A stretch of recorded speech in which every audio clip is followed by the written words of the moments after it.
Olá, professor, educador que está aqui comigo, tudo bem com você? Vamos nessa para mais um capítulo dessa nossa jornada aprendizagem direto ao ponto. Isso tá bom demais, estou gostando muito de estar aqui com vocês. Inclusive, já faz tempo que eu estou aqui e eu não contei muitas coisas sobre mim.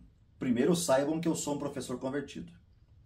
E segundo, sou geração X. Nasci em 72. Quando eu comecei a ter uma certa idade escolar, esse kit dessa mesa com cadeira, este móvel, essa carteira escolar, fez parte da minha vida por muito tempo.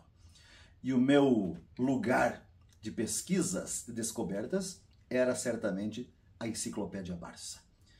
Fui usuário daquela cartilha da tabuada, bem como do lápis que tinha a tabuada, e a regra era, não aponte para você não perder a tabuada. E eu tinha uma certa inveja de amigos que possuíam relógios com calculadora.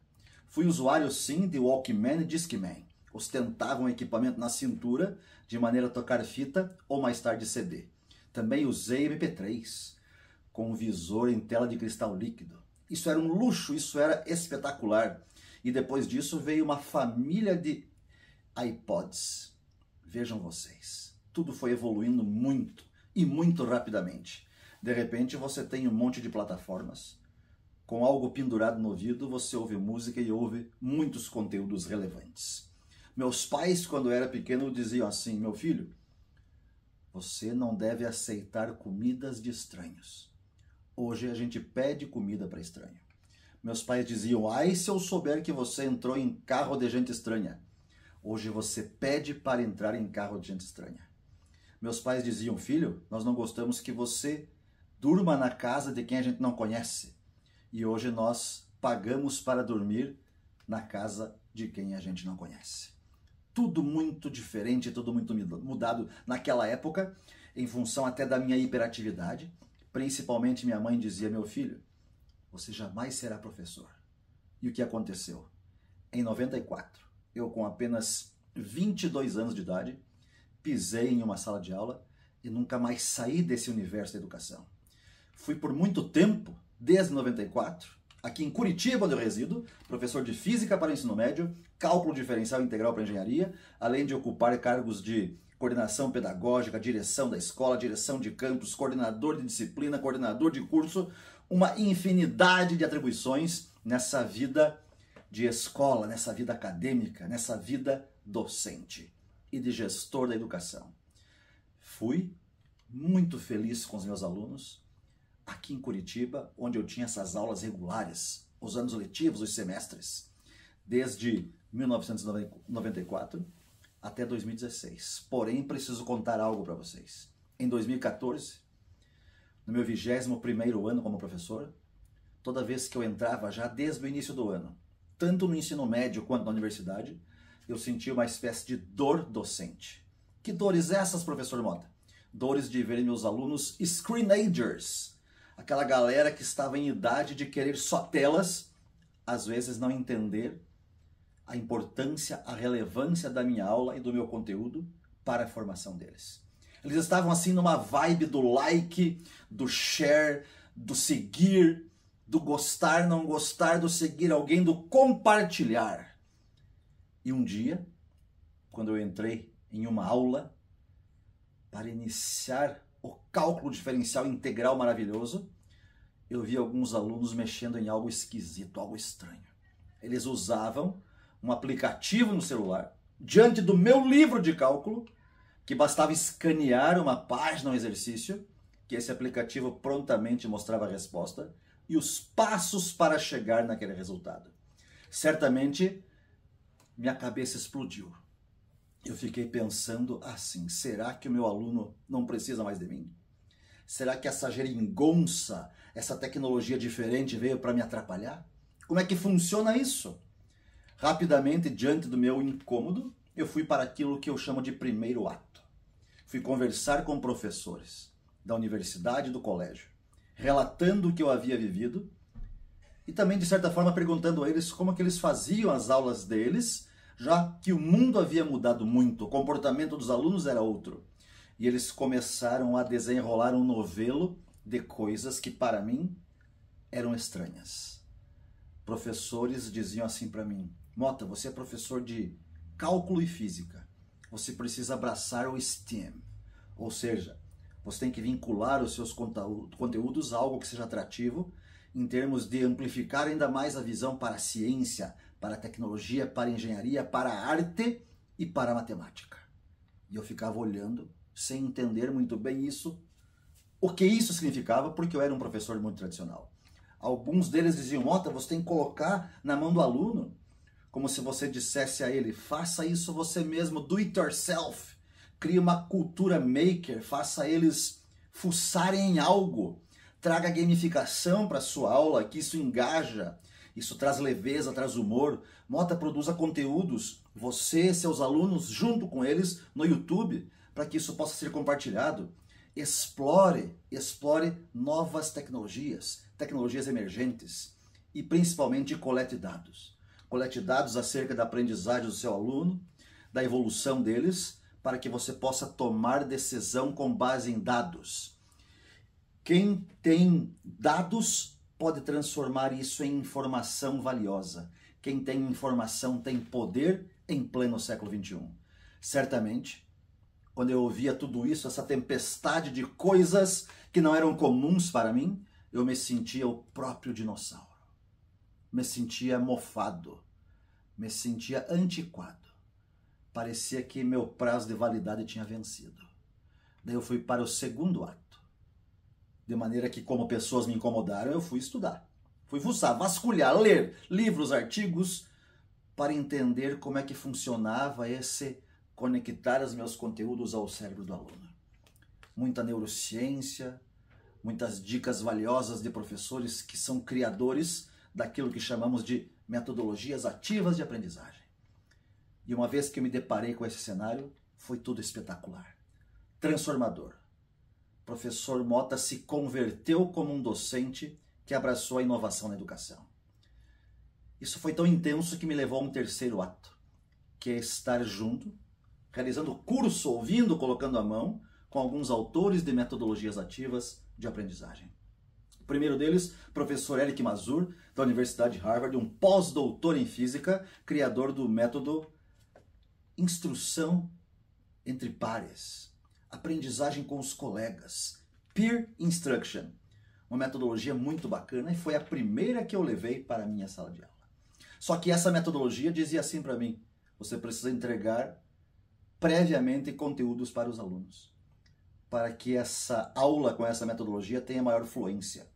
Daí eu fui atrás de outros professores espetaculares, os pais da sala de aula invertida, do Flipped Classroom ou Flipped Learning, aprendizagem invertida, professor Aaron Sams e professor John Bergman, dois entusiastas que conseguiram transformar as suas aulas de ciências de química em algo muito relevante ao conduzir o antes, o durante, o depois da aula de um jeito muito diferente e espetacular. Assim que eu levei essas duas estratégias para as minhas aulas, eu percebi que isso causou em mim, em meus alunos, uma grande virada. Ficou tudo muito mais legal e isso me fez entender que esse cenário, essa atmosfera, essa estante chamada aprendizagem ativa, ela é fundamental para a profissão de um docente. É simplesmente espetacular. Os principais insights que esses professores me trouxeram foram os seguintes: não adianta nada eu trazer um novo olhar para a minha aula se eu não gostar de ser um professor, se eu não for apaixonado por isso. E principalmente, você precisa ter amor, carinho e afeto pelos seus alunos. Segundo, ser professor significa que você vai trabalhar com pessoas, com gente. Então, o professor, este ser humano, precisa gostar de estar envolto a pessoas, mexendo, provocando, perguntando, explicando, fazendo aquele mexe-remexe para que você possa ter olhos brilhando e coração batendo. Professor, você também precisa explorar novas tecnologias, novas possibilidades, a fim de que você não aceite tudo, mas que você tenha um pensamento crítico e entenda que a tecnologia é uma ferramenta, um meio muito poderoso para você amplificar a aprendizagem do aluno. E você também ter um outro tipo de letramento, esse letramento para tecnologias, letramento digital, um empoderamento docente. E também todos Todos os autores de metodologias ativas dizem, você precisa fazer o aluno colocar a mão na massa. Colocar a mão, e eu fico perguntando, mão na massa, da onde isso? Porque eu percorro salas de aula, as minhas aulas foram quase sem mão na massa. Tanto na educação básica quanto no ensino superior, há um excesso de exposição, alunos passivos, o professor ali fazendo de tudo para que algo seja compreendido. Quando eu olho para esse cenário, eu entendo algo, que a nossa sala de aula muitas vezes parece aquele painel de borboletas espetadas que tinha antigamente nos laboratórios de ciências. Inclusive, naquela época, das borboletas espetadas num painel, o laboratório de ciências ficava chaveado na escola. Deixavam a ciência chaveada. Tinha que marcar a hora, o inspetor tinha que abrir o laboratório para que você pudesse colocar a mão na ciência.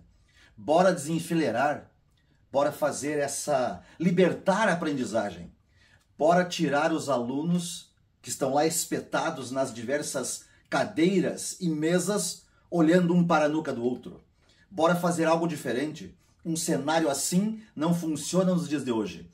Fique quieto, não olhe para o lado. Faça a sua prova.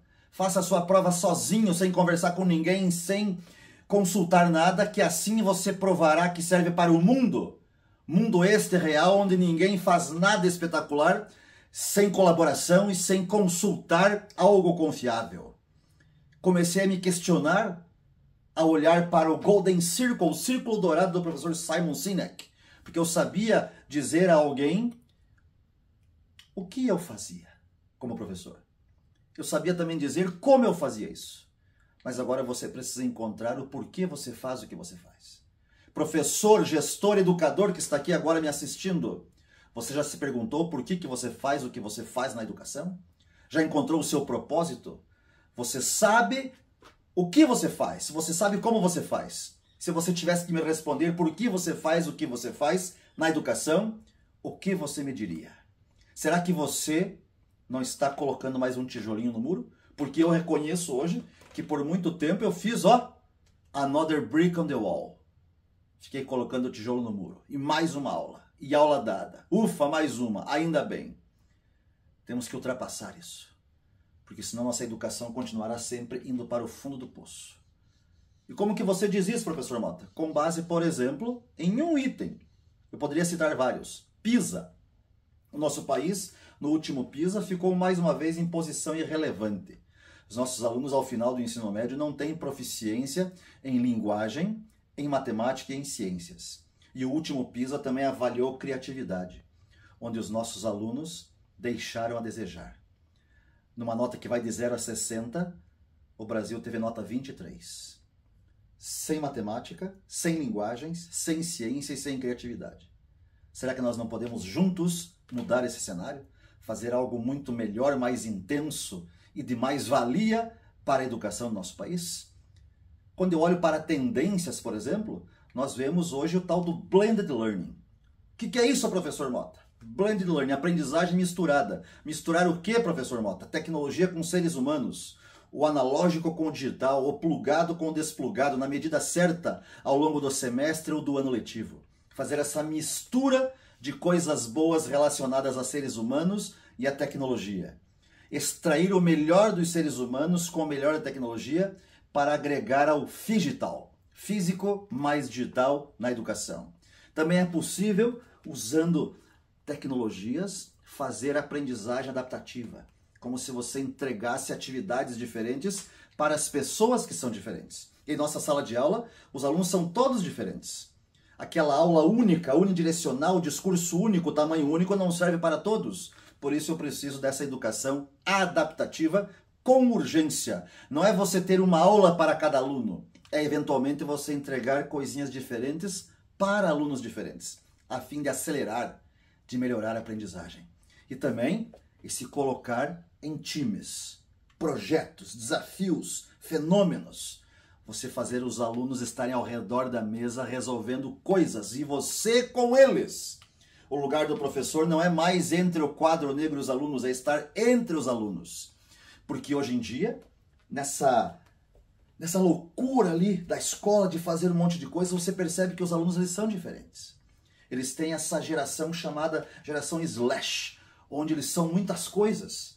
Hoje uma pessoa única pode ser engenheiro, professor, consultor, palestrante, pesquisador, blogueiro, músico, sommelier, um monte de coisas. Então não posso me limitar àquela fala, a lecture, o discurso unidirecional. Tem que deixar os alunos em times criarem, trazerem coisas para que eu trabalhe em cima, uma vez que eu tenho uma geração slash, uma geração barra. São muitas coisas ao mesmo tempo. Professor Mota, e como que será o futuro? Eu digo para você, o futuro será diferente, mas ele está enraizado no que estamos fazendo agora, nesse momento, em nossas salas de aula, em nossas instituições, no colégio, na universidade, na pós-graduação, mestrado, doutorado, pós-doutorado. E aqui eu preciso dizer algo. Algo que já tem um pouco de chavão. Isso aqui é um chavão gigante. Pense fora da caixa. Então eu pego e traduzo isso para vamos descoisar as coisas que estão coisadas. Professor, por favor, é hora de começar a descoisar aquilo que está coisado, aquilo que não funciona mais, aquilo que a gente gasta energia para algo que não funciona, uma vez que eu posso gastar menos energia com coisas que funcionam. Criar tempo em sala de aula para menos exposição, mais criação, mais fazer juntos. Não adianta também, professor, você sair da caixa e levar uma caixinha contigo. Pensar que está inovando, fazendo diferente e transformando, mas ainda continua com rusgas, com mofos, com naftalinas do passado. Nós precisamos sim fazer essa espécie de reviravolta para que possamos, eu e você, nossos alunos, nossa escola, nossa cidade, nosso país, conquistar uma posição de muito mais relevância na educação. É isso aí, show de bola! Esse foi mais um capítulo dessa nossa jornada chamada Aprendizagem Direto ao Ponto. Estamos juntos hoje e sempre porque o futuro é agora. Valeu, um abraço, tchau, tchau, tchau!